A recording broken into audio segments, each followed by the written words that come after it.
E aí, futuros servidores, sejam muito bem-vindos ao Tática Concurso. Chegamos na nossa aula tática número 4, sobre a LGPD, a Lei Geral de Proteção de Dados.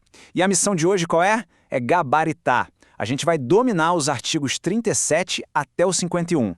O foco é total nos agentes de tratamento, no encarregado, que a gente conhece como DPO, e, claro, no regime de segurança. Bora pra cima! Olha só, já vamos começar com um alerta máximo de prova, hein? Esse bloco de artigos que a gente vai ver agora, ele é a espinha dorsal, o coração do sistema de prestação de contas da LGPD. E o que a banca quer? Ela vai testar se você sabe diferenciar os papéis, se está ligado nos prazos e, principalmente, como funciona a responsabilidade. A lógica é bem simples. Pensa comigo. Deu um problema. Vazou um dado. Gerou um dano. A prova vai vir com a pergunta. E aí, quem é que paga essa conta? E o nosso objetivo aqui é garantir que essa conta não seja só aprovação, beleza? Vamos junto.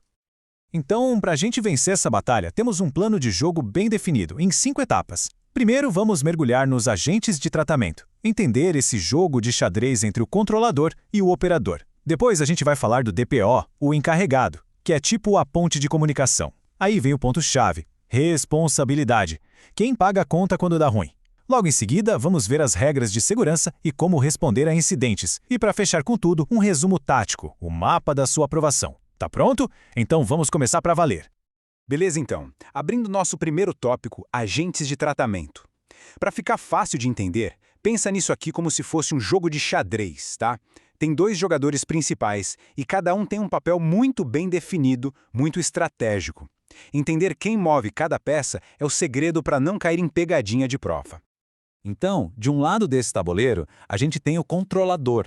Pensa nele como o mestre do jogo. A lei fala que é a ele que competem as decisões sobre o tratamento dos dados. Ou seja, é ele quem define o porquê, a finalidade de tudo. Já do outro lado, a gente tem o operador. Ele é o executor. A lei diz que ele realiza o tratamento em nome do controlador. Ele não decide nada, ele segue as ordens, as instruções que são lícitas. A diferença é essa, é cristalina, um manda, o outro obedece. Agora vamos para o ponto que a sua prova vai cobrar, o bizu de ouro. O artigo 38 da lei ele é bem direto. A obrigação de fazer o relatório de impacto à proteção de dados, o famoso RIPD, é de quem? Do controlador. Isso aí, gente, é questão batida em concurso. E o macete para o operador está lá no artigo 39. Ele tem que seguir as instruções lícitas do controlador. Se a ordem for ilegal, ele não só pode, como ele deve se recusar a cumprir.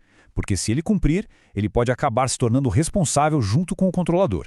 Fica a dica. Presta muita atenção agora. Essa aqui é a pegadinha clássica, aquela que derruba o candidato desatento. Quem não é agente de tratamento? Pessoal, os indivíduos subordinados. O funcionário, o servidor público, a galera da equipe interna, eles não são agentes. Eles agem em nome da organização, tá?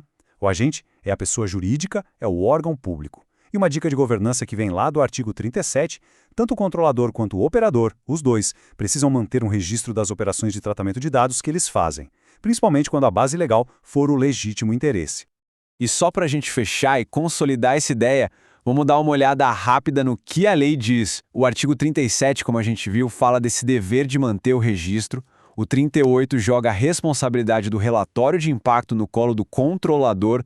O 39 reforça que o operador só segue a instrução lícita e o artigo 40 já puxa o gancho para o nosso próximo assunto. Ele diz que o controlador tem que indicar um encarregado de dados. São esses artigos que desenham o campo de jogo e as responsabilidades de cada um.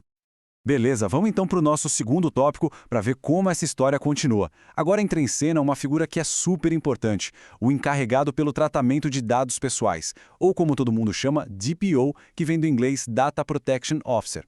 Pensa nele não como um jogador, mas como a ponte, a peça que conecta todo mundo nesse ecossistema. O DPO, segundo o artigo 41, é exatamente isso, o canal de comunicação entre 3 pontas, os titulares dos dados, o controlador e a ANPD, a Autoridade Nacional. As tarefas dele, segundo a lei, são bem claras. Primeiro, aceitar as reclamações dos titulares, dar esclarecimentos e tomar providências. Segundo, receber as comunicações da ANPD e agir. Terceiro, orientar os funcionários e os contratados da empresa. E quarto, fazer o que mais o controlador determinar. Mas alerta de prova aqui. O DPO orienta, ele aconselha, mas ele não decide nada sobre o tratamento. A palavra final é sempre, sempre do controlador. Atenção, atenção! Para tudo o que está fazendo e foca aqui. Informação quentíssima, atualização de 2024, com chance gigantesca de aparecer na sua prova. A ANPD soltou a resolução número 18, que vem detalhar as regras sobre o DPO. Vamos ver o que isso muda e o que ficou consolidado. Então a pergunta é, quem é que precisa ter um DPO? A regra geral é bem simples. Para agentes regulares, a nomeação é obrigatória. Só que a resolução número 2 de 2022 trouxe uma exceção para os agentes de pequeno porte. Pensa em microempresas, startups. Para eles, a nomeação é facultativa. Ah, então tá tranquilo? Calma. É aqui que mora a pegadinha. A exceção da exceção. Essa dispensa não vale se o tratamento de dados for de alto risco. E o que seria alto risco? É tratar dados em larga escala de um jeito que afete direitos fundamentais. Resumindo, se o risco é alto, não importa o tamanho, tem que ter DPO. Ponto final. Chegamos agora no coração do nosso assunto de hoje, tópico 3. Se der ruim, se rolar um vazamento ou um tratamento errado, a pergunta de $1 milhão. Quem paga a conta? É aqui que a LGPD mostra os dentes, e pode ter certeza que a sua banca vai querer testar se você conhece os detalhes. Então, anota aí, tatua na mente o mantra dos artigos 42 a 45. A responsabilidade civil na LGPD é objetiva e solidária. Repete comigo. Objetiva e solidária. Mas o que isso significa na prática? O artigo 42 é claro. O agente que causar dano a alguém por causa do tratamento de dados tem que reparar. É objetiva porque não precisa provar que teve culpa ou má-fé. Bastou o dano e a ligação com o tratamento. E é solidária porque a vítima, o titular do dado, pode cobrar a indenização inteira tanto do controlador quanto do operador. Ele escolhe quem vai para cima. Certo, mas e aí? Tem alguma rota de fuga? Tem como escapar dessa responsabilidade? Sim, mas são poucas. E o artigo 43 deixa claro que a lista é taxativa, ou seja, são só essas 3 hipóteses. O agente só se livra se provar, primeiro, que não foi ele que fez o tratamento do dado. Segundo, que até fez o tratamento, mas não violou a lei de jeito nenhum. Ou terceiro, que o dano foi culpa exclusiva do próprio titular do dado ou de um terceiro. E aqui muito cuidado com a pegadinha do hacker. Um ataque de hacker, na maioria das vezes, não entra como culpa de terceiro, viu? A justiça entende isso como uma falha no dever de segurança do agente. É um risco do negócio e não tira a responsabilidade. Agora, para quem quer gabaritar com nota máxima, vamos de jurisprudência do STJ. Foco total aqui porque isso está caindo demais. O Superior Tribunal de Justiça já bateu o martelo. Se vazar dado sensível, tipo um prontuário médico, ou dado financeiro, o dano moral é presumido. É o que o pessoal do direito chama de dano in re ipsa. Qual o efeito prático disso para sua prova? O titular do dado não precisa provar que ficou triste, que sofreu um abalo. O simples fato do vazamento já gera o dever de indenizar. É automático. Seguindo em frente, vamos para o nosso quarto tópico: segurança e incidentes. Aqui a gente tem uma via de mão dupla. De um lado, a gente tem a prevenção, que tem que ser contínua. Do outro, a gente tem a resposta rápida e certeira para quando a prevenção, infelizmente, falha.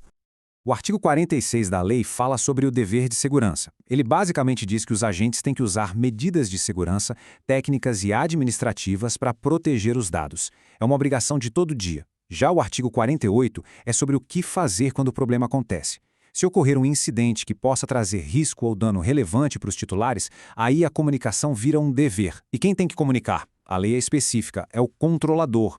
Ele precisa avisar tanto o NPD quanto os próprios titulares que foram afetados. E qual é o prazo para fazer essa comunicação? Anota isso em letras garrafais porque essa é a pegadinha de ouro que as bancas amam. O prazo é de 3 dias úteis. Repetindo, 3 dias úteis. E esse prazo começa a contar a partir de quando? A partir da data em que se teve ciência do incidente. Não é da suspeita, é da certeza. Esqueceu esse prazo? Perdeu a questão. É fatal. Fechou! Chegamos na nossa última etapa. Agora é a hora de consolidar tudo o que a gente viu, organizar as ideias e montar o nosso mapa mental da aprovação. Vamos revisar os pontos táticos mais importantes para você não esquecer mais. Olha que legal esse mapa, ele mostra como tudo se conecta. No centro, a gente tem a LGPD. De um lado, os agentes, lembra?